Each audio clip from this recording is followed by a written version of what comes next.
South ఇండియాలోని అతి తక్కువ ధరలకి రత్నాలనందించే ఏకైక సంస్థ 6JVR.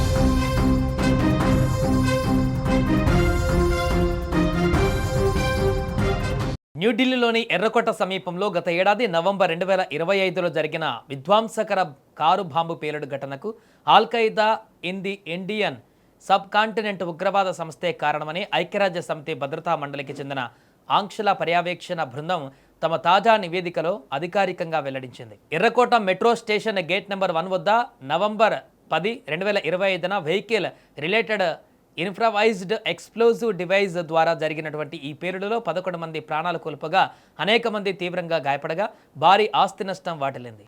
ఈ దాడికి AQISతో సంబంధం ఉందనేటువంటి విషయాన్ని స్పష్టం చేస్తూ బంగ్లాదేశ్ కేంద్రంగా కొత్త సెల్స్ను ఏర్పాటు చేసుకుని ప్రాంతీయ ఉగ్రవాద సంస్థగా ఎదగడానికి AQIS ప్రయత్నిస్తుందని, నిధుల సేకరణతో పాటు చిన్న వికేంద్రీకృత బృందాలుగా అవి విస్తరిస్తున్నాయని ఐరాసా నివేదిక ఆందోళన వ్యక్తం చేసింది. అయితే ఈ కుట్ర గురించి తెలుసుకునే ముందు అసలు ఆల్-ఖైదా అంటే ఏమిటో తెలుసుకోవాలి. అరబిక్ భాషలో ఆల్-ఖైదా అంటే ది ఫౌండేషన్ లేదా ది బేస్ అని అర్థం. 1980లలో సోవియట్ యూనియన్కు వ్యతిరేకంగా ఆఫ్ఘనిస్తాన్లో పోరాడడానికి ఒసామా బిన్ లాడెన్ ఈ ఉగ్రవాద సంస్థను స్థాపించాడు.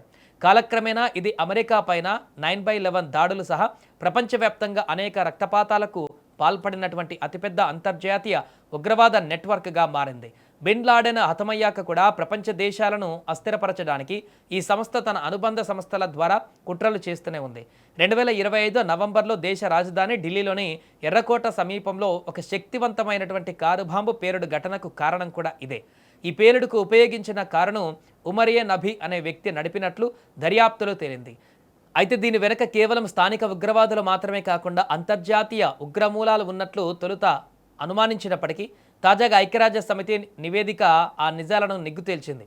అయితే ఈ సంస్థ దక్షిణ ఆసియాలో తమ కార్యకలాపాలను విస్తరించేందుకు భారతదేశంలో మత ఘర్షణలను సృష్టించడానికి AQIS ఉగ్రవాద సంస్థ ఈ ఘాతుకానికి పాల్పడినట్లు ఆ నివేదిక స్పష్టం చేసింది.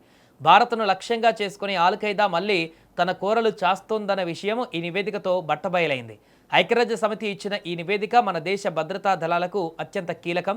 గ్లోబల్ టెర్రరిజం ఎంత ప్రమాదకరంగా మారుతుందో, మన దేశ సరిహద్దుల లోపల ఉగ్రమూలాలు ఎలా వేర్లు లోతుగా పాతుకుపోతున్నాయో ఈ ఘటన హెచ్చరిస్తోంది.